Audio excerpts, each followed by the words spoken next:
그래서 이렇게 함수가 하나 있고요. 자, 이거 뭐 기본적으로 이렇게 호출하죠. 그래서 사용하면 아무것도 안 나오죠. 왜?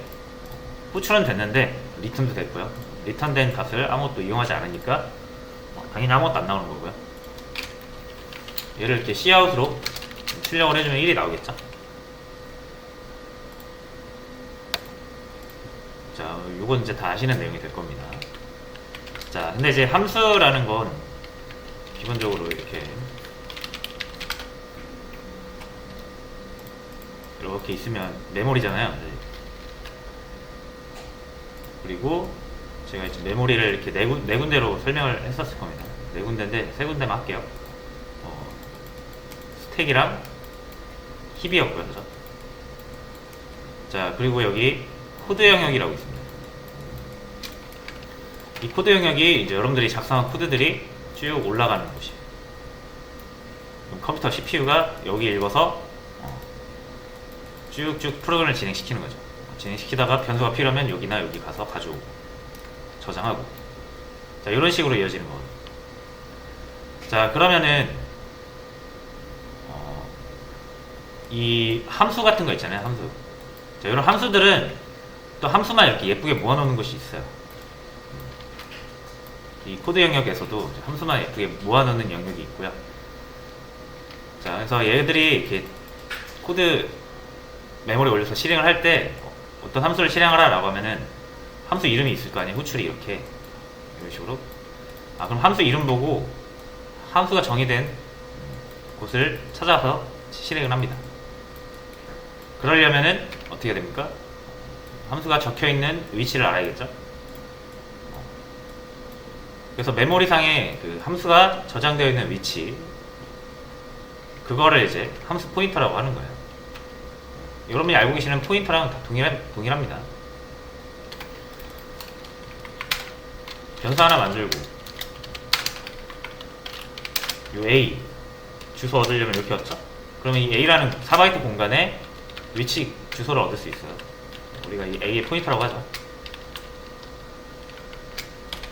자, 그러면 요 함수를 정의한 코드 내용도 메모리 어딘가에 저장이 되는데 이거를 찾아갈 수가 있어요. 함수를 실행시킬 수 있단 말이에요. 자, 그걸 이제 함수 포인터라고 합니다. 자, 이렇게 한번 해볼게요.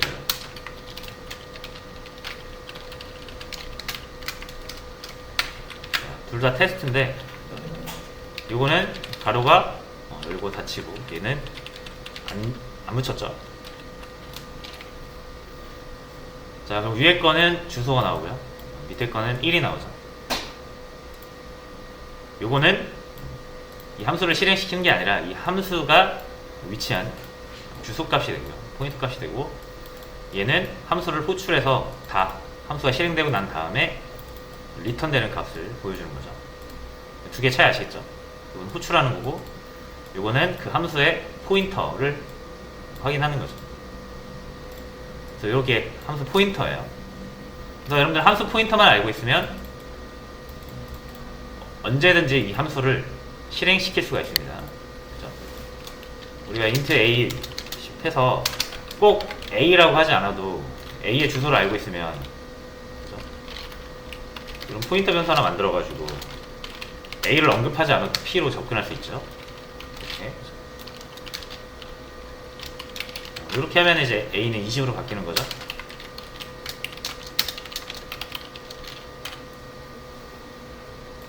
10이 아니라 20입니다. 그러니까 이런 식으로 직접 a를 언급하지 않아도 a의 주소만 알고 있으면은 언제든지 그 주소로 접근을 해서, 이게 접근하는 거잖아요. 그죠? 예전 역참조 해서 뭐 사용을 할 수가 있다는 얘기죠. 함수도 마찬가지입니다. 함수 포인터만 알고 있으면 언제든지 함수 포인터를 이용해서 접근을 해서 사용할 수가 있어요. 함수 포인터는 이렇게 함수명, 기본적으로 함수명으로 접근할 수 있고요. 가져올 수가 있고요. 이 함수 포인터에다가 가로를 열고 닫으면 함수를 호출하는 겁니다. 요 가로 역할을 요 별이라고 보시면 되고. 자, 그러면은 요 포인터 변수 있잖아요. 이 일반 변수를 저장하는, 일반 변수에 포인터를 저장하는 포인터 변수는 이렇게 만드는데, 그럼 함수의 포인터도 저장할 수가 있어야 될 거 아니에요, 우리가. 그래야 나중에 저장해놨다가 필요하면은 이 텍스트 함수라는 곳에 접근해서 사용할 수 있으니까. 자, 그래서 마찬가지로 함수 포인터 변수도 있습니다. 근데 이게 이제 조금 생김새는 달라요. 원리는 똑같은데. 자, 그래서 만약에 테스트 이 포인터를 저장하고 싶습니다. 그러면 포인터를 우리가 다룰 때, 포인터 변수를 다룰 때 제일 중요한 게 뭐라고 했습니까? 요거잖아요. 요거 타입. 그죠? 이 a라는 변수 자체가 사용될 때, a 변수가 사용될 때 int로서 사용됐기 때문에 우리가 이 a의 주소를 알고 있으면, 주소만 알고 있으면 안 되고 이전에 어떤 그 공간이 어떤 방식으로 사용됐는지를 알고 있어야 되죠. 그래야 저장을 할 때, 가져올 때 정확히 이 a 변수가 사용하던 방식으로 사용할 수 있으니까. 그렇죠? a는 4바이트를 정수로 사용했을 거 아니에요. 그러니까 그 공간을 찾아가서 4바이트 정수로 사용해야지, 다르게 사용하면 잘못된 공간을 사용하게 되는 거잖아요. 그렇죠? 공간을 잘못 사용하게 되는 거죠. 그래서 여기 알려주는 거죠. 우리가 포인터 변수 앞에 네가 찾아가는 주소는 예전에 int로서 사용되던 곳이다. 그 int로 써라 이거잖아요. 그렇죠? 자, 그래서 포인터 변수를 하려면은 이전에 사용되던 방식을 지켜주는 게 중요하기 때문에 이렇게 자료형이라든지 이런 걸로 포인터 변수에 부연 설명을 하는 겁니다. 포인터 변수는 포인터밖에 모르니까 이런 거 없으면은 찾아가긴 찾아가도 올바르게 공간을 사용할 수가 없는 거예요. 자, 마찬가지로 함수라는 건 어떤 식으로 여기에 매개 변수를 이렇게 넣어서 사용할 수도 있고요. int가 아니라 이렇게 더블을 리턴을 할 수도 있어요. 그래서 매개 변수도 두 개 중에 하나는 int, 하나는 더블 이렇게 받을 수도 있죠. 정해진 게 없다는 거예요. 자, 만약 테스트를 이런 식으로 썼어요. 두 개를 받고, 자, 이런 식으로.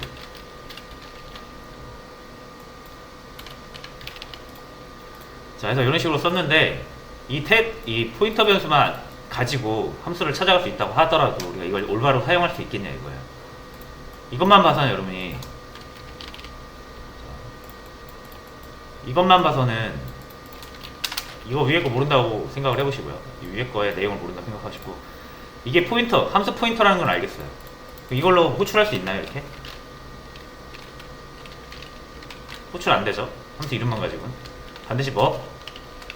매개 변수 두 개와 리턴 타입을 알아야 되잖아요. 여기에 이렇게 1, 2 한다고 되는 게 아니죠. 왜? 되긴 되죠. 여기 더블이 형변한 데서 들어가니까 되는 건데, 안 되는 거 뭐 있을까? 포인터 변수 이거 하나 넣어볼까요? 이러면 빨간 줄 뜨잖아요. 이게 호출이 안 되는 이유는 당연히 형이 달라서. 그러니까 우리는 이거 확인해보면 알 수 있는데, 이거 확인을 안 한 상태로 테스트만 보고는 모른다는 얘기예요. 그죠? 마찬가지로 이제 우리가 하려는 게 이 테스트 포인터를 저장하려는 거잖아요. 그래서 포인터, 함수 포인터, 펑션 포인터 이렇게 해서 넣어보도록 하겠습니다. 이렇게 저장을 하고 싶은 건데, 만약에 올바르게 이 테스트 함수의 주소가 여기 저장됐다라고 했을 때 이것만 가지고 사용할 수 있겠냐는 거예요. 못하잖아요. 이게 무슨 내용인지 모르니까. 자, 그래서 포인터, 함수 포인터 변수를 선언을 하실 때, 만드실 때는 얘처럼 이전에 사용하던 방식을 이 포인터 변수에다가 부연 설명해 줘야 되는 것처럼 얘도 해줘야 돼요. 자, 그럼 함수에서의 필수 정보는 뭐가 있다? 리턴 타입과 매개 변수가 있다. 자, 그리고 이거 우리는 이 변수명이 중요한 건 아니죠. 뭐가 중요합니까? 이 타입이 중요한 거죠.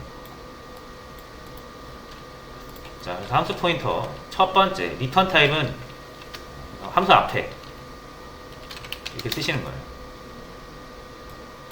왜? 얘가 더블을 리턴하니까.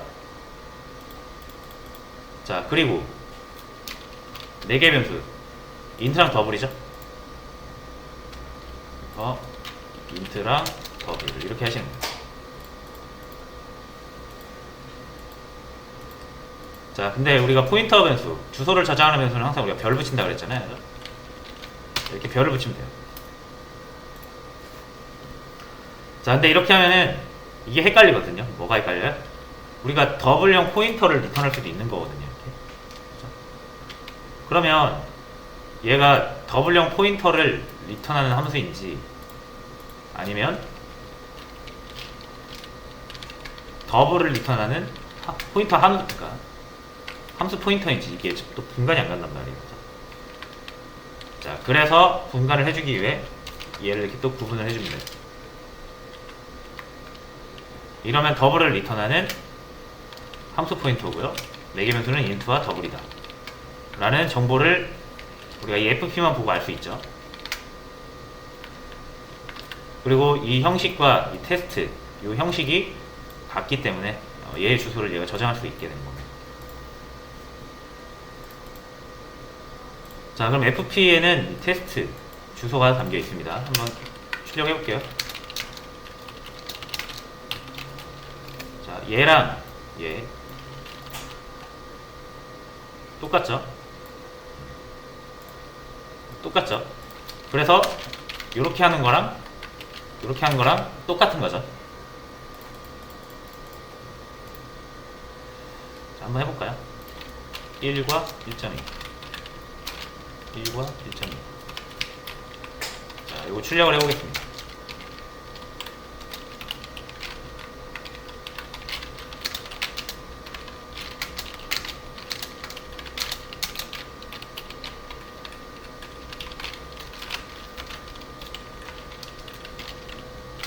둘 다 2.2가 나오겠죠? 그래서 2.2, 그죠? 정확히 똑같이 작동하는 걸 보실 수가 있어요.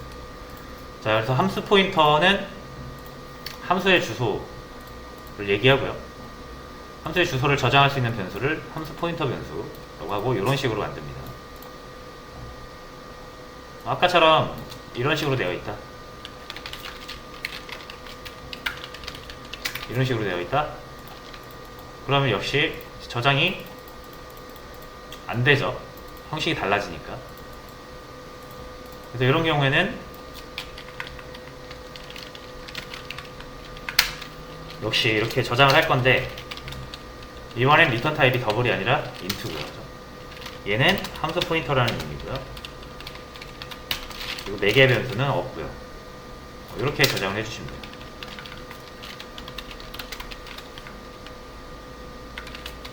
그래서 시아웃해서 이거 해보면 1이 나오겠죠?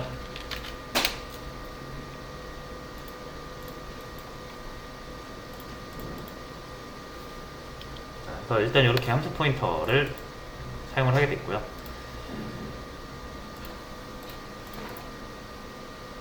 자, 그리고 하나만 더. 그럼 함수 포인터라는 게 이제 기존에 있는 함수의 주소를 그냥 저장을 하기도 하지만 여러분들이 직접 함수를 미리 정의하지 않고 프로그램 작성을 하다가 중간에 필요할 때 그냥 직접 그 순간에 만들 수도 있어요. 자, 그래서 한번 이거를 살펴보도록 하겠습니다.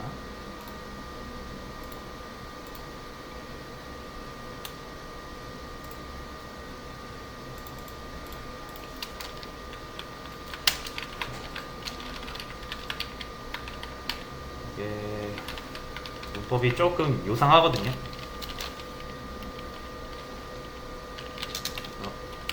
익명함수라는 게 있어요. 람다라고 부르기도 하는데, 자, 얘를 한번 볼게요.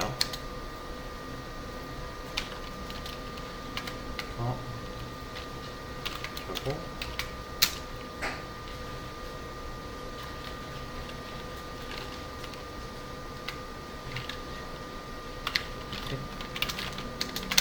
이런 식으로 해보겠습니다. 자, 이게 뭐냐면은 이제 함수 지금 정의하는 건데, 원래 우리가 함수 안에서 함수 정의 못 하잖아요. 자, 근데 요거는 이제 프로그램 실행 중에 즉석에서 함수 내용을 만들어가지고 사용을 할 수 있게끔 해주는 함수고요. 그래서 우리가 이렇게 따로 이름을 정하지 않습니다. 그냥 함수 내용, 딱 그 내용만 작성을 하는 거예요. 그래서 요상하게 생겼죠? 요거는 이제 내가 이름 없는 함수를 지금 이 시점에서, 실행 중인 시점에서 만들겠다라는 의미고요. 당연히 여기는 매개 변수가 들어갑니다. 뭐 A 이런 식으로 넣을 수가 있어요. 여기 화살표, 그 다음에 요거는 리턴이에요. 리턴 타입, 인트를 리턴하겠다 이거죠. 자, 그래서 실제로 여기에 이런 식으로 작성을 할 수가 있습니다. 이 안에는 함수 내용 적어주시면 돼요.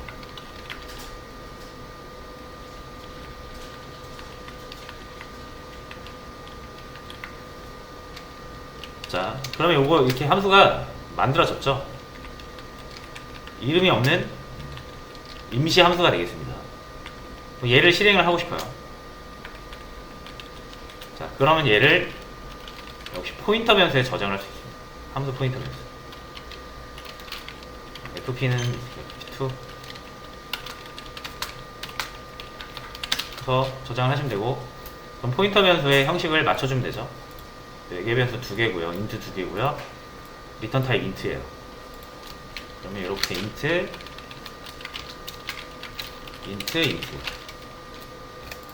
해주시면은 여러분 함수를 그냥 실행 중에 만들어 버릴 수 있습니다.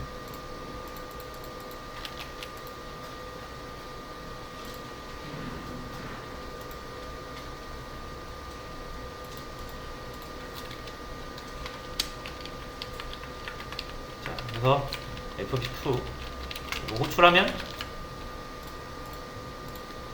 다시 1과 2를 넣어서 호출하면 3이 나오겠죠.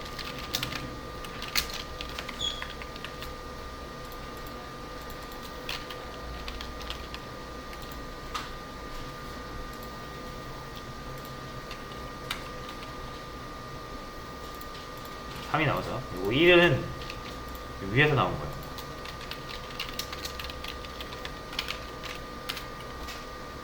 자, 3이 나오는 거 확인 가능하시고,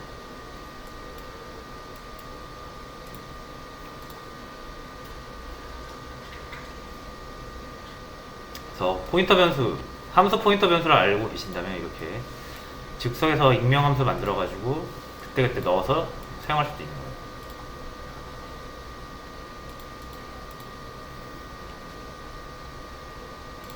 자,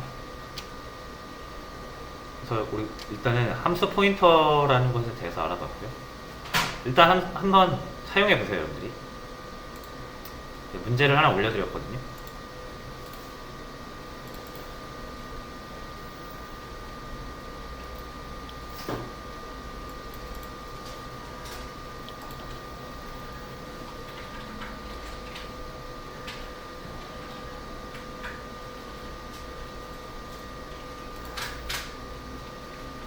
자, 요 F, F2, F3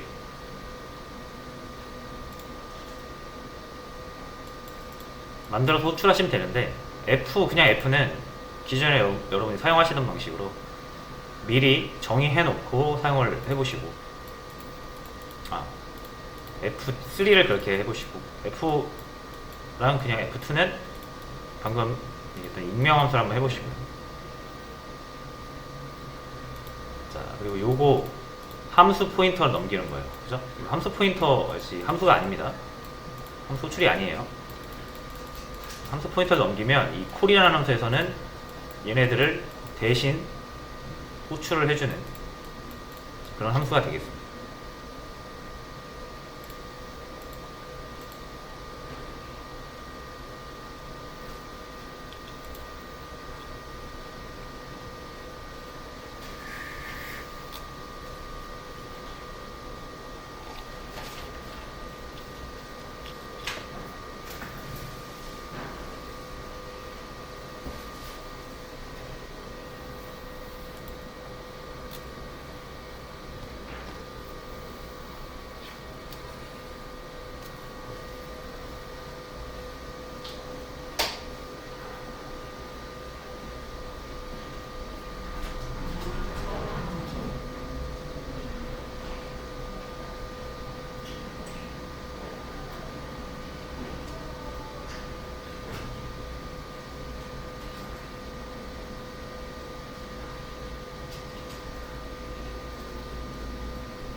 익명함수 못 쓰겠으면 그냥 하세요. 그냥 일반 정의로 하세요.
함수 포인터 이용하는 문제고요.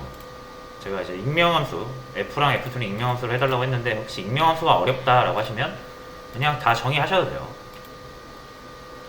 자, 그래서 일단 다 정의를 해볼게요. 요거 실행하면 5가 나와야 되죠? F5. 그럼 F라는 함수가 있어야 되는 거고 5가 들어가니까 매개 변수로는 int가 필요하죠. 자, 그리고 얘가 요 출력문 카운트스였잖아요. 값을 반환한다는 얘기겠죠. 5는 int죠. 그래서 return 타입은 int로 해주시고 return 5 해주시면 돼요. 그래서 뭐 한 번에 다 풀기보다는 주석 처리해두시고 역시 주석 처리해두시고 일단 요거부터 되는지를 보시는 거죠. 자, 5가 나오고요. 나머지도 똑같이 이렇게 해주시면 되겠죠. F2, F3 역시 둘 다 매개 변수는 하나고요. return도 int입니다. 대신 얘는 5를 넣으면 10이 나오고 5를 넣으면 25가 나옵니다. 얘는 넣은 거에 2배가 나오는 거고요. 얘는 넣은 거에 제곱이 나오는 거고 이런 함수를 만들어 봤습니다. 해서 실행을 하면 50, 25 이렇게 나오죠. 아니면 여기도 이게 제곱하라는 건지 몰랐다 2 곱하라는 건지 몰랐다 하시면 그냥 일단 이렇게 넣으시는 거예요. 10, 25 그래도 결과는 나오니까 이렇게 하다가 이제 밑에서 또 사용하는 거 보면은 그 의미가 보이거든요. 이거는 그냥 주라는 거나 2배 하라는 거나 제곱하라는 거구나. 자, 어쨌든 이렇게 하고 시작을 할게요. 자, 그러면 일단 익명함수 다시요. 함수 포인터가 뭔지는 알겠다 이거예요. 함수의 주소라는 거 알겠다. 왜 쓰냐 이거야. 근데 언제 쓰냐? 그 함수 포인터를 쓰는 그 이유가 여러 가지 있는데 대표적인 거는 이제 함수 자체를 넘기고 싶어서 그래. 다른 데. 예를 들어서 A라는 프로그램이 있어요. A 프로그램. 얘가 쭉 내용을 기술해놨을 거 아니에요, 그렇죠?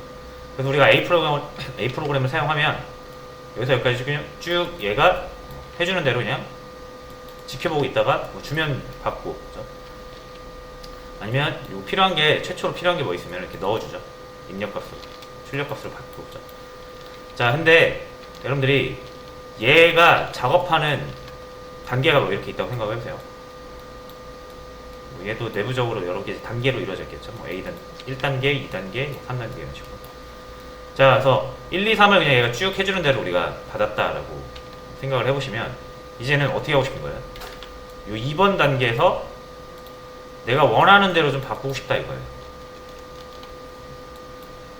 자, 원래 1, 2, 3 그냥 얘가 해주는 대로 그냥 받았다면 서비스를 제공받았다면 이제 이 부분만 1번, 3번은 이 A 프로그램이 그냥 해주는 대로 그러니까 진행하는데 요 2번 단계 요 부분을 얘가 해주는 거 말고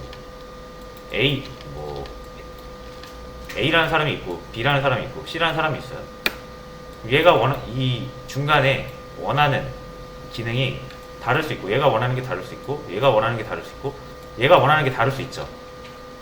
그렇죠? 그렇다고 여러분들이 이 부분만 바꿔 프로그램을 3개 만들어서 각각 제공을 하면 못할 건 아니지만 프로그램을 여러 개 만들어야 되잖아요. 그렇죠? 그럼 1번, 3번에 대한 코드가 여러 개 나올 거고 자, 그래서 어떻게 하는 거예요? 이 A 프로그램 만드는 사람들이 어떻게 하고 싶은 거예요? 1번, 3번은 내가 만들어 줄 테니까 2번은 니들이 만들어서 써라. 이런 식으로 해서 여기를 비워두는 거예요. 그러니까 여기 근데 단순한 값이 아니라 뭔가 기능적인 부분이잖아요. 그래서 우리가 기능은 함수로 만들죠. 그래서 내가 니들이 함수를 만들어서 함수에 대한 위치를 보내주면 그 찾아서 내가 쓰겠다. 그러니까 니들이 함수 만들어서 그 위치만 나한테 좀 보내줘라 라고 하면 이 A 프로그램 쓸 수 있죠. 내가 A가 원하는 A 기능, B가 원하는 기능, C가 원하는 기능을 지들이 만들 거 아니에요. 그렇죠? 자, 그러면은 이 부분만 이렇게 비워둬서 원하는 사람들한테 직접 구현하게 하면 이 프로그램 하나를 100명한테 줘도 100명이 원하는 거 다 충족시킬 수 있어요. 그죠? 원하는 거 지들이 만들면 되니까. 그런 이유 때문에 함수 포인터를 많이 씁니다. 자, 그래서 함수 포인터가 뜬금없이 나왔고 뭐 왜 쓰는지 좀 이해를 못하시는 분들이, 받아들이질 못하시는 분들이 있을 수 있어서 이런 이유 때문에 쓴다라는 거 먼저 말씀을 드리고요. 다시 돌아와서 우리 방금 제가 아까 얘기했던 대로 함수 포인터를 이제 이용을 할게요. 자, 이제 콜이라는 함수가 있죠. 이거를 그냥 아까 제가 방금 설명드린 이 A 프로그램의 입장이라고 생각을 하시면 돼요. 자, 콜이라는 함수를 만들게요. 자, 그래서 얘는 뭐를 누군가가 만든 이 함수를 대신 실행시켜 주는 거예요. 만약 콜에서 이런 작업을 한다고 생각을 해보세요. 1번 작업,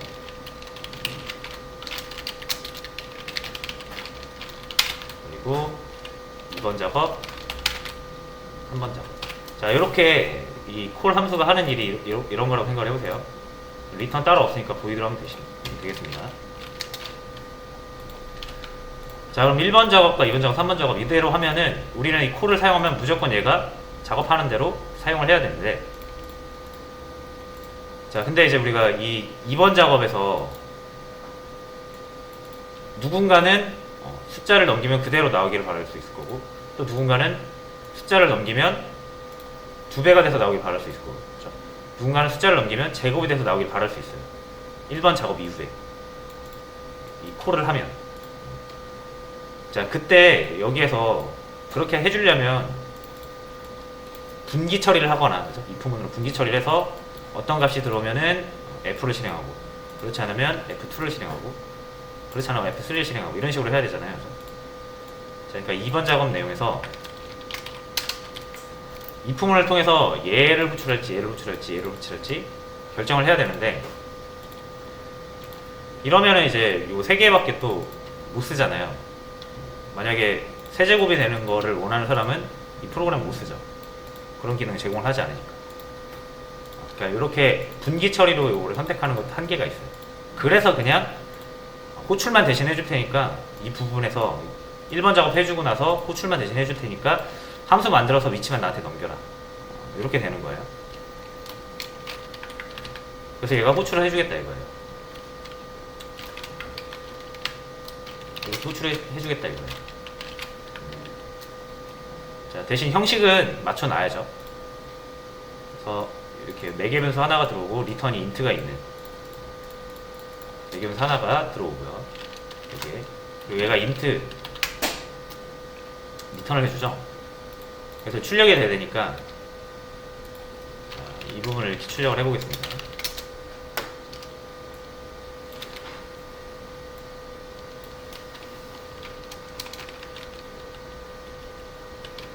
요거 잠깐만요.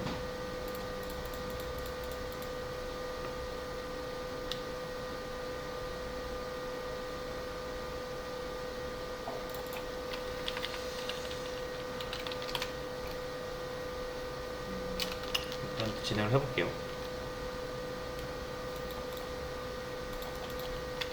여기서 AAA, 자, 이렇게 리턴을 해서 출력을 하는 코드를 짜보겠습니다. 당연히 AA가 빨간 뚜저가 없으니까. 그럼 얘는 이제 이렇게 받겠다 이거예요. 여기에 변수로 이렇게 받겠다 이거예요. 뭐를? 함수를. 그러면 여기 당연히 함수 포인터를 이용해서 받아주셔야겠죠. 그래서 여기에다 함수 포인터를 이렇게,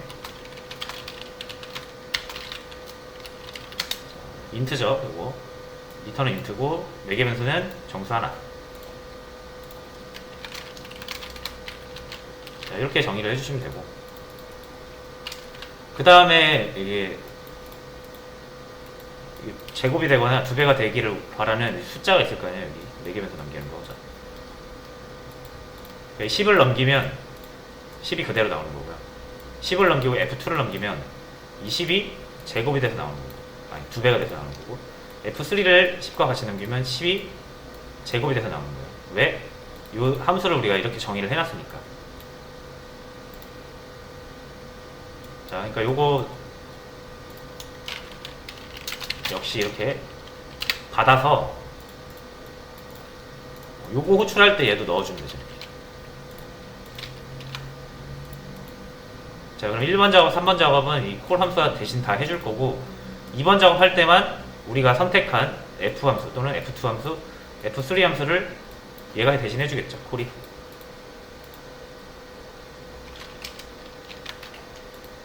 자, 한번 보겠습니다.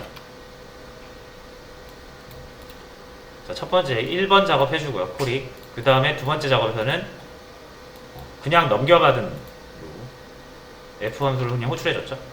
5가 나온 거고, 3번 작업 마무리 해주고, 두 번째 호출할 때도 1번 작업이랑 3번 작업은 콜 함수가 다 해준단 말이에요. 두 번째 작업만 우리가 직접 만든 함수로 대체해주는 거예요. 얘가 직접 호출해봐. 그래서 여기 20 나오고 100 나오죠. 1번 작업, 3번 작업은 이런 콜이 디폴트를 해주는 작업이고, 이 부분만 우리가 원하는 대로 작업을 할 수 있다라는 걸 보여드리려고 한 거고, 이거 없이 이렇게만 해주면 이게 답이 되겠습니다.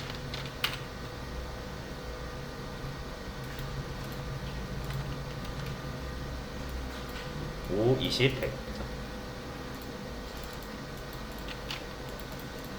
왜 여기 10이 나와야 되는데? 여기 이렇게 해야 되죠? 넘겨받은 거 그대로 보여주는 거네요. 그죠?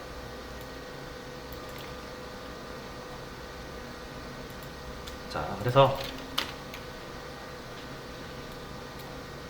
이렇게 사용하시면 되고요. 물론 지금 이 함수 포인터를 100% 이해해가지고 사용해야 된다 이런 거 아닙니다.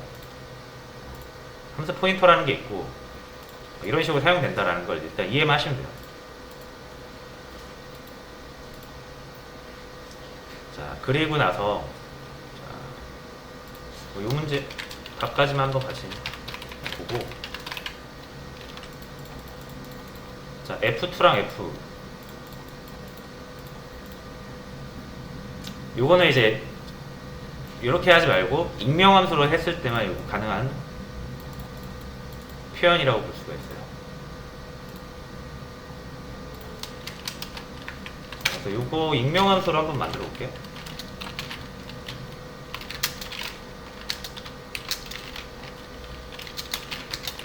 자, 이렇게 생겼죠? 4개 변수 하나고 리턴, 인트. 그래서 첫 번째 제가 이 F랑 F2를 익명함수로 만들어 달라고 했잖아요. 그렇죠? 그래서 요거를 익명함수로 만들게요. 이제 첫 번째는 그대로 입력, 그러니까 4개 변수로 받은 값을 그대로 다시 리턴해 주는 거. 두 번째는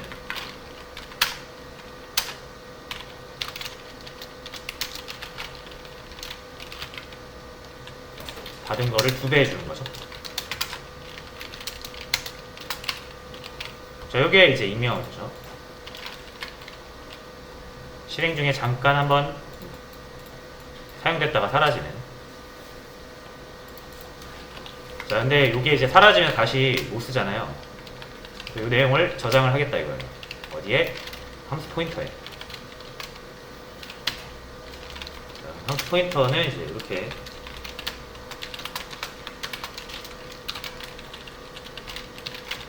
몇 번 만들어 보시면 쉬우실 거예요. 생김새가 좀 요상하게 생겨가지고 처음에 좀 부담이 되는데 몇 번 사용해 보시면은 적응이 되실 겁니다. 다른 것과 마찬가지.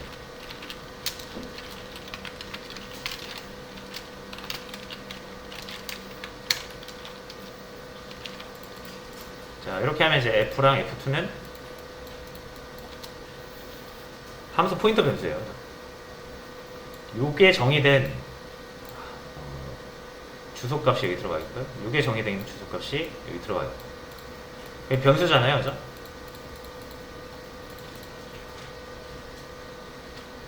그래서 그냥 F를 호출하면 이게 실행이 되겠지만 이 두 개의 내용을 바꿀 수도 있는 거죠. F2에 요거 내용이 지금 요거에 대한 내용이 저장되어 있는 그 주소가 저장이 되어 있는데 얘 주소로 바꿔버리면 이제 F2를 실행했을 때 뭐가 된다? 이게 아니라 이게 되는 거죠. 그래서 2배 되지 않고 그냥 바로 10이 나와버리는 거죠. 마찬가지로 F2에다가 F3를 넣으면 F2는 더 이상 2배 리턴을 하지 않고 제곱을 리턴하겠죠. F3가 제곱이니까.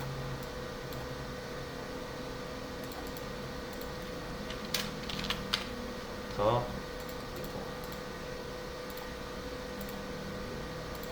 F2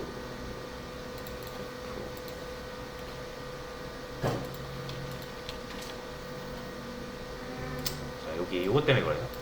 요거를 여기로 올려주시면 되겠습니다. 그래 얘네도 실행이 되니까. 그래서 10, 25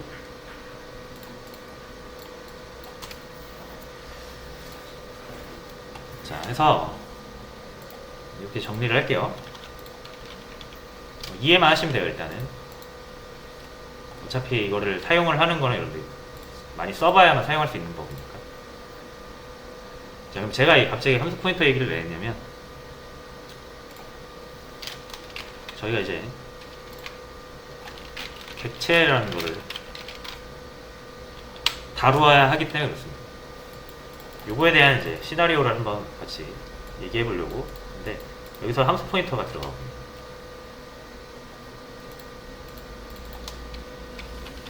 자, 그래서 일단 간단하게 한번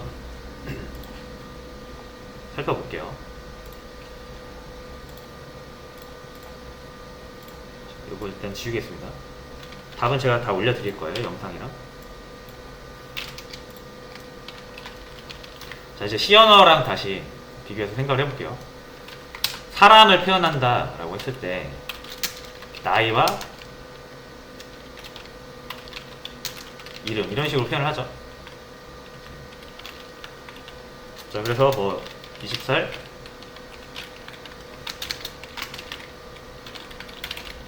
생길동. 자, 이렇게 변수 두 개로 사람을 표현할 수 있어요. 사람을 우리가 표현할 때 뭐 이름과 나이, 뭐 다른 여러 가지 정보들도 있겠지만 이제 내가 사용할 데이터만 일단 결정하면 되잖아요. 저는 일단 두 개로 사람을 표현해 보겠다 이거예요. 자, 그럼 이렇게 변수 두 개로 표현하는 것보다 뭐가 더 좋다 그랬습니까? 어차피 이 두 개는 하나의 개념을 가리키는 데이터의 집합이잖아요. 그죠? 근데 이거 따로 들고 다니면 하나를 누락시킬 수도 있고. 그죠? 이거 뭐 변수가 지금 두 개니까 상관없지만 많아지면은 관리하기도 힘들고요. 그래서 이거를 구조화를 하죠. 구조화. 이렇게 스트럭트라는 구조체를 이용해서 이 구조를 딱 만들어버리는 거죠. 하나의 구조로 무조건 같이 다닐 수 있도록.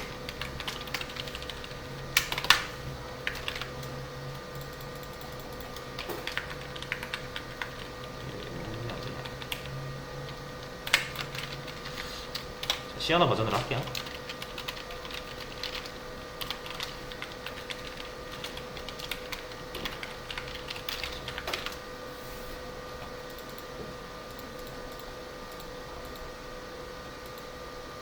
아, 죄송해요. 이걸 안 했구나. 자, 이렇게 만들 거 아니에요. 그래서 이름과 나이를 한 묶음으로 같이 가지고 다니면 데이터 정확성이 깨지지 않죠. 이름과 나이가 따로 놀지 않는다는 얘기예요. 그리고 데이터를 운반하거나 관리할 때도 이 바구니 같은 거라 그랬잖아요. 구조체가. 그래서 그거 들고 다니면 그 안에 다 들어있으니까 데이터를 운반하거나 사용하기도 편합니다. 자, 그래서 구조체를 활용하면 되게 굉장한 그 효율성을 얻을 수가 있는데, 자, 이제 당연히 이 구조체는 데이터를 구조한 거고요. 프로그래밍이라는 건 데이터가 있으면 이제 이 데이터를 처리하는 함수가 있는 거죠. 자, 자기소개. 자, 우리가 사람을 두 개의 데이터를 관리하기로 했잖아요. 그리고 스트링으로 해도 될 것 같습니다.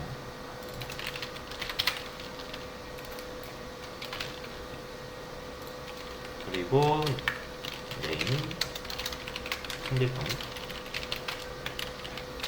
이렇게 해서 사람을 표현했다라고 하면 자기소개를 시키고 싶으면 어떻게 해야 돼요? 구조체를 사용하지 않았을 때는 4개 변수 다 받아야죠. 이렇게. 그래서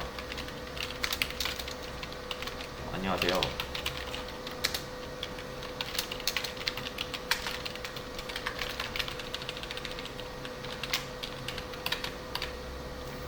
에이지 살.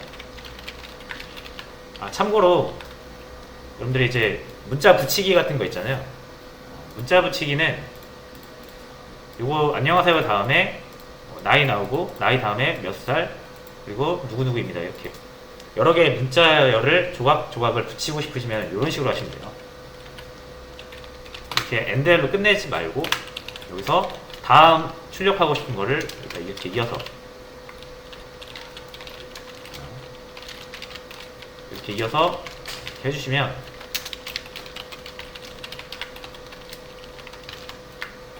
요거랑 요거랑 붙어서 나옵니다.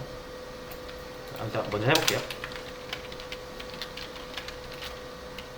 introduce age name 이렇게 함수 호출하는 거죠. 안녕하세요 전까지 나오죠. 자, 그럼 여기서 제가 한 줄로 처리를 할게요. 요거 다음에 이제 뭐가 나오면 된다? age. 그럼 안녕하세요 저는 20까지 나오죠. 저는 하고 띄면 좋겠네요. 이렇게. 그 다음에 몇 살, 네임 입니다. 자, 마지막엔 종료. 이렇게 해서 문구를 만들어낼 수가 있다.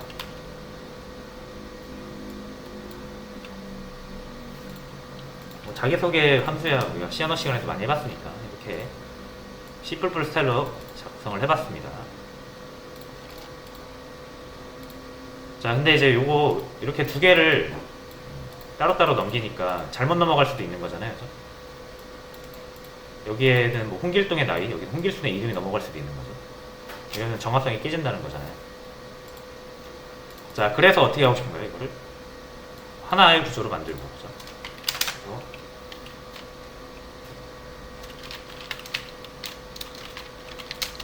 자, 이렇게 만들고 여기에 뭘 하나 넣죠, 이렇게.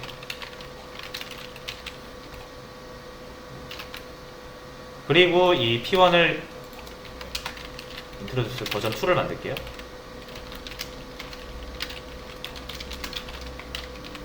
이렇게 하나 넘기면 이 안에 어차피 홍길동 내용 다 들어있으니까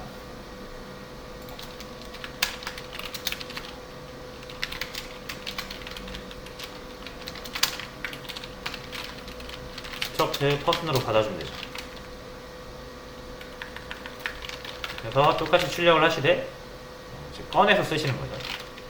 점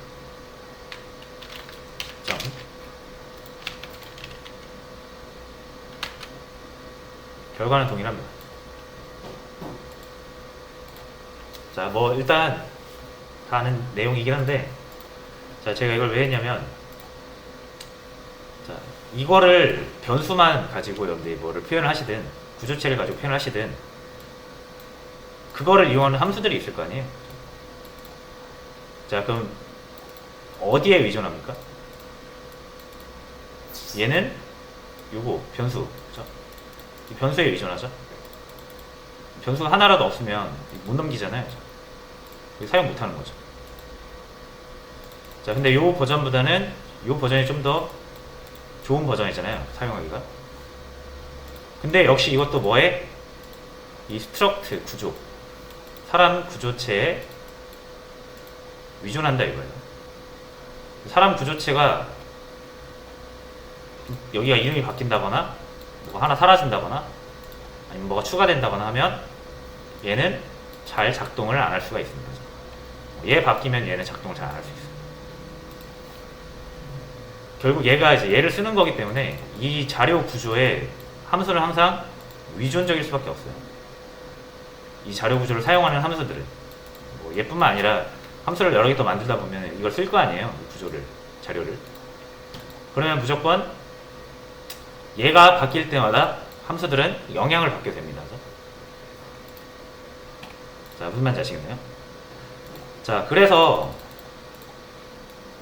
여러분들이 이제 뭐 개발하다 보면은 이 구조체들을 많이 만드실 거예요. 한두 개가 아니라 여러 개 만드실 거예요.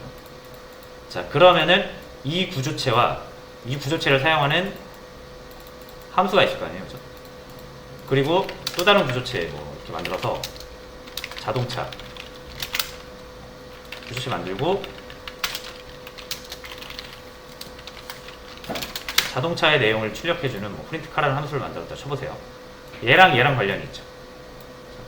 근데 얘랑은 관련이 없죠. 이거에 대한 내용을 얘들이 사용을 안 하잖아요. 자, 그러면은 요거 하나 변경됐을 때, 퍼슨이 변경됐을 때 이 퍼슨과 관련된 함수를 여기서 찾으셔야 되거든요. 그럼 엄청 많을 거 아니에요. 그렇죠? 자, 그래서 요거를 딱 이것만 보고서는 이게 이 스트럭트 퍼슨과 연관이 있다라는 거를 한눈에 보기가 힘듭니다. 그죠? 문법적으로나 논리적으로 얘랑 연결점이 없어요. 그죠? 딱 한눈에 보기 힘들잖아요. 그죠? 자, 그래서 어떻게 하고 싶냐면 어차피 이 함수는 이 구조에 의존한다 그랬죠? 이 구조를 사용하는 거라고 그랬잖아요. 그죠? 그래서 이 구조를 사용하는 함수들을 싹 모아서 여기다 넣어버리세요. 그래야 관리하기가 편하니까. 그래서 어떻게 합니까? C 언어에서는 그래서 요 함수 있죠. 요 함수를 얘가 저장을 하게 해야 되는데 여기 함수 정의가 안 되잖아요. 그래서 함수 포인터를 쓰시는 거예요. 요거를 얘가 저장을 하고 있게 하고 싶다. 그래야 우리가 이제 얘가 구조가 변경되면 여기 저장되어 있는 그 함수들을 찾아가지고 고칠 수가 있는 거잖아요. 이거에 맞게. 그래서 여기다가 저장하는 거예요. introduce. 근데 얘는 함수다. 그리고 당연히 이렇게 돼야 될 거고요. 여기엔 뭐가 와야 됩니까? 스트럭터 퍼슨이 와야 되죠.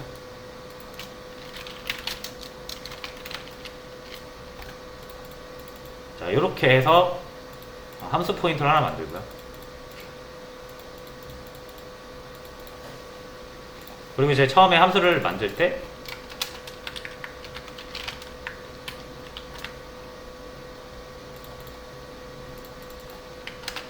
p1.introduce 여기에다가 넣어놓는 거예요.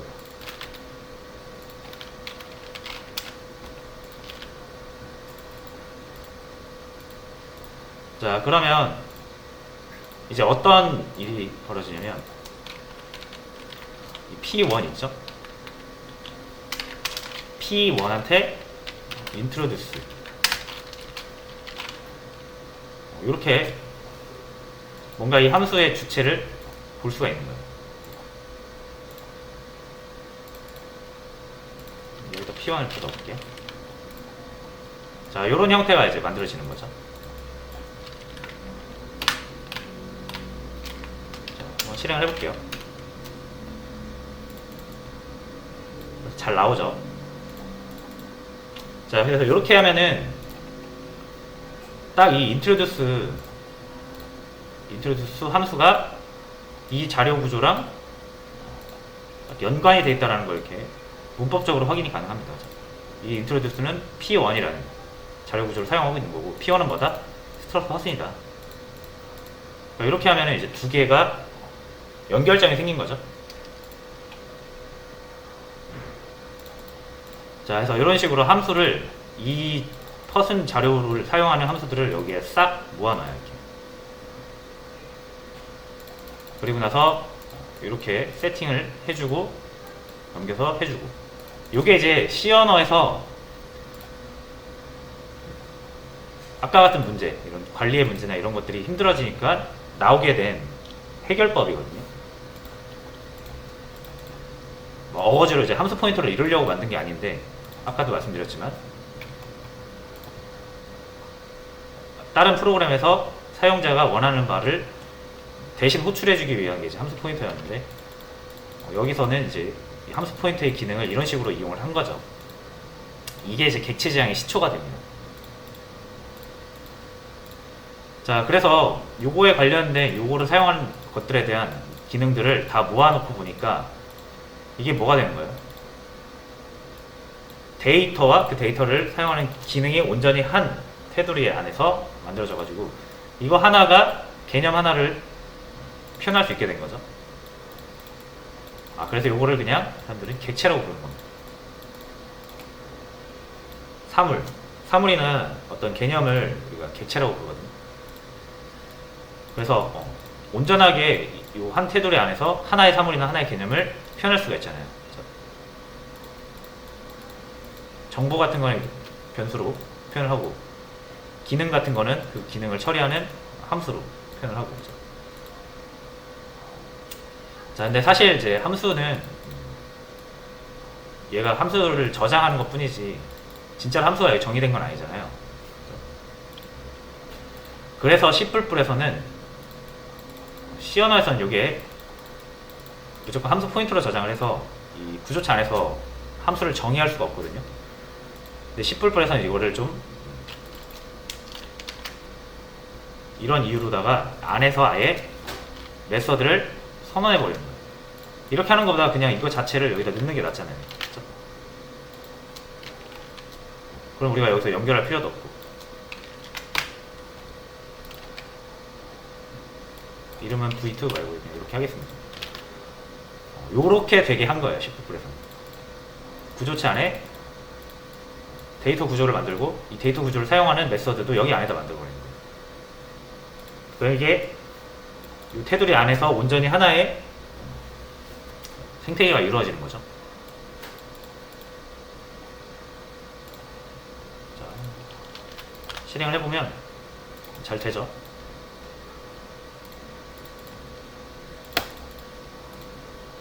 자, 그래서 요렇게 발전이 된 거고요. 자, 그리고 보시면은 이제 이 P1이 있잖아요. P1이라는 거는 요 20과 홍길동이라는 데이터 집합이에요.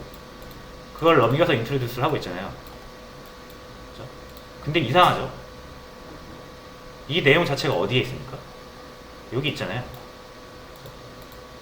그러니까 이거 넘길 필요가 없는 거예요. 어차피 자기가 가지고 있으니까. 이 P1이잖아요, 주체가. 자기가 자기 자신 넣어서 지금 출력하고 있는 건데 이럴 필요가 없는 거죠.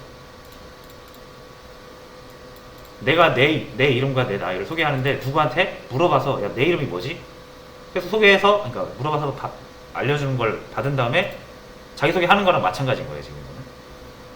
그렇죠? 자기한테 자기 이름과 나이가 있는데 왜 남한테 물어봐요? 없어도 되죠, 이거.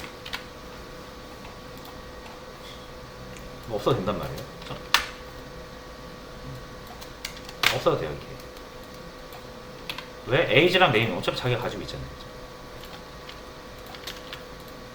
그래서 이렇게 하면은 C++ 스타일의 구조체가 완성이 됩니다.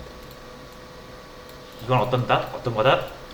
객체지향적인 요소가 적용된 구조체라고 보시면 됩니다. C언에서는 이렇게 안 됩니다. 구조체 안에다가 함수를 정의할 수가 없어요.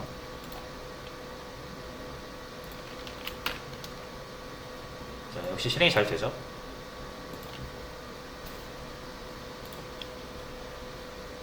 자, 그래서 이런 시나리오로 C 언어에서 어거지로 이렇게 쓰려다 함수 포인터 이용해서 어거지로 쓰다가 C++에서 그걸 아예 문법적으로 체계화를 해서 구조체 안에도 함수를 정의할 수 있게 한 거죠. 구조체 안에 함수를 정의하는 이유는 이제 아시겠죠? 자, 이러면은 요거 자동차에 대한 내용과 사람에 대한 내용이 딱 구별이 되죠. 여기가 수정이 되면은 다른 거 볼 필요 없이 이 퍼슨 스트럭터 안에 있는 내용들만 여러분들이 관리를 하시면 됩니다.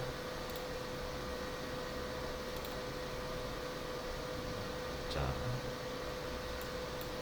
요거는 이제 나머지는 좀 지우고요. 자, 요게 이제 객체 지향이라는 거고, 그럼 이런 스트럭터 구조체를 이제 여러 개 만들어서 걔네들의 내용을 따로따로 저장해 놓고 그거에 대한 내용을 따로 처리하는 이 메서드도 이런 식으로 처리할 수가 있는 거죠. 행길순 22. 자, 이러면은 P2한테도 뭐가 있어요? 인트로듀스가 있을 거 아니에요? 이렇게 하면은 P2는 뭐 자기 자신의 내용을 가지고 기능을 수행하겠죠.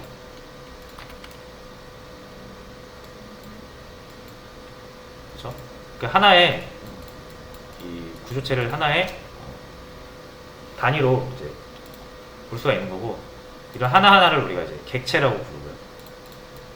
데이터를 가지고 자기의 데이터를 함수로 처리해서 결과를 보여주는 이런 주체들을 우리가 객체라고 부르고요. 영어로는 이거를 인스탄스라고 부릅니다. 객체 지향 쪽에서는 이걸 인스탄스라고 불러요. 하나하나를. 그래서 우리는 이제 이 인스탄스들을 잘 설계를 해서 이런 것들을 여러 개 만들어서 프로그래밍을 하는 게 이제 C++의 프로그래밍 스타일이 되겠습니다.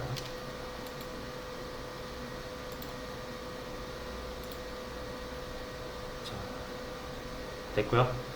자, 그래서 이렇게만 해도 이제 객체 지향을 할 수가 있는데, 다시요. 객체 지향 3요소라고 해서 제가 초반에 한번 언급을 한 적이 있을 거예요.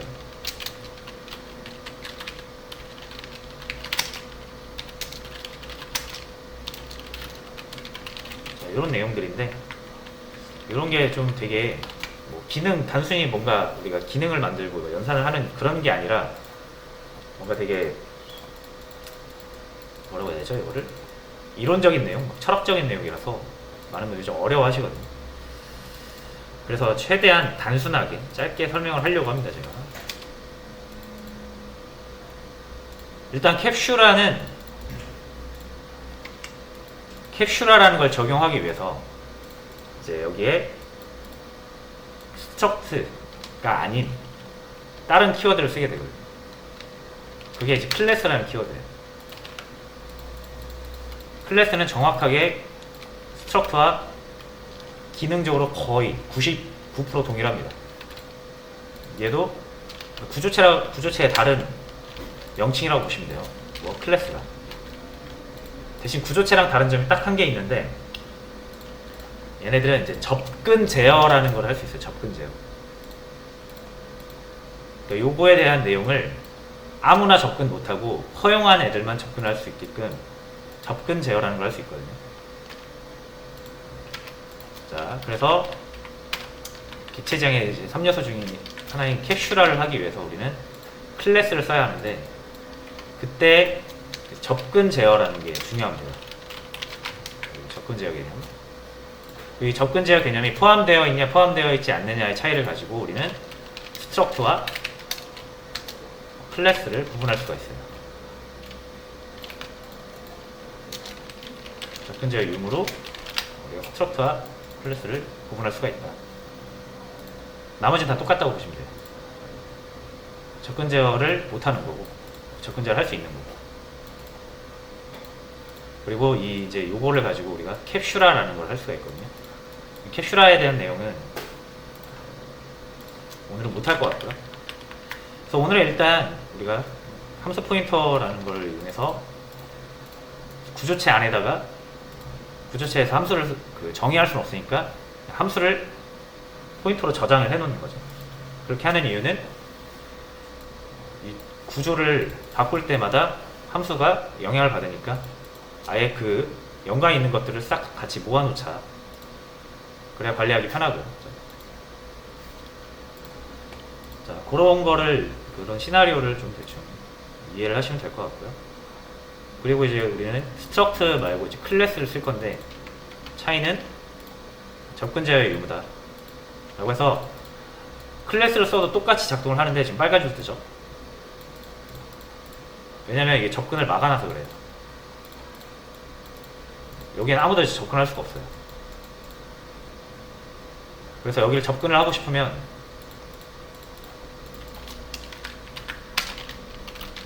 이렇게 퍼블릭이라는 걸로 열어줘야 됩니다. 이 내용들. 그래야만 이제 접근을 해서 사용할 수가 있어요.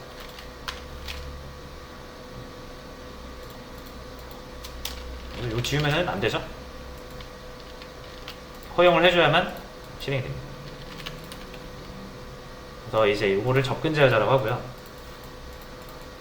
여러 가지가 있어요. 접근의 권한에는 이제 여러 가지 등급이 있어서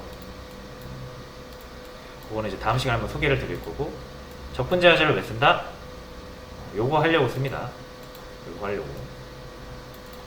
그래서 요거를 다음 시간에 짧게 한번 소개를 드리고 직접 우리가 접근 제어 이용해서 클래스를 만들어 보도록 할게요. 클래스로부터 만들어진 이런 것들 하나하나, 이 클래스를 본따서 만들어진 하나하나를 우리가 인스턴스, 우리나라 말로 뭐 객체 이렇게 부르는 거고요. 이제 이 객체 단위, 인스턴스 단위로 프로그래밍을 하셔야 되는 게 이제 C++ 프로그래밍이에요. 자바 하신 분들이라면 이거 되게 익숙하죠? 자바에서 클래스랑 거의 동일합니다.